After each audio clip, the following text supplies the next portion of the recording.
എല്ലാവർക്കും news first മലയാളത്തിന്റെ പുതിയൊരു വീഡിയോയിലേക്ക് സ്വാഗതം.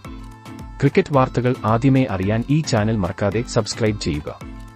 ഇന്ത്യ അഫ്ഗാനിസ്ഥാൻ T20 പരമ്പരകൾ നാളെ മുതൽ തുടങ്ങും.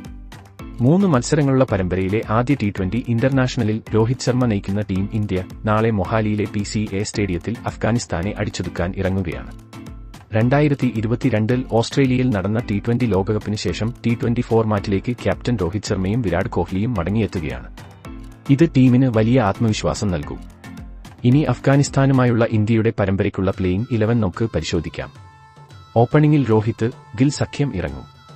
ചില വ്യക്തിപരമായ കാരണങ്ങളാൽ വിരാട് കോഹ്ലി നാളത്തെ മത്സരത്തിൽ നിന്ന് വിട്ടുനിൽക്കുമെന്നാണ് റിപ്പോർട്ട്. എന്നാൽ അവസാന 2 മത്സരങ്ങളിൽ താരം തിരിച്ചെത്തും. അതുകൊണ്ട് 3-ാമനായി തിലക് വർമ്മ ആയിരിക്കും എത്തുക. 4-ാമനായി മലയാളി സൂപ്പർ താരം സഞ്ജു സാംസൺ ഇറങ്ങും. ടീമിൽ മറ്റൊരു കീപ്പർ ബാറ്ററായ ജിതേഷ് ഉണ്ടെങ്കിലും കൂടുതൽ പരിചയസമ്പന്നനായ കീപ്പർ ബാറ്ററായ സഞ്ജു സാംസൺ ആകും 4-ാമനായി ഇറങ്ങുക. 5-ാമതായി റിങ്കു സിംഗ് എത്തുമ്പോൾ 6-ാമനായി ശിവം ദൂബെയും ഇറങ്ങും.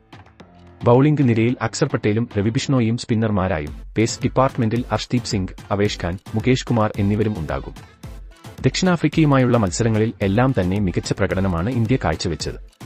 അതേ ഫോം ഇനിയും തുടർന്നാൽ ഇന്ത്യയ്ക്ക് അഫ്ഗാനുമായും അനായാസം വിജയിക്കാൻ കഴിയും. ഇതിനെപ്പറ്റി നിങ്ങളുടെ അഭിപ്രായം എന്തെന്ന് താഴെ കമന്റ് ചെയ്യുക. അപ്പോൾ ഇതുപോലത്തെ കൂടുതൽ ക്രിക്കറ്റ് വാർത്തകൾക്കായി ഈ ചാനൽ മറക്കാതെ സബ്സ്ക്രൈബ് ചെയ്യുക.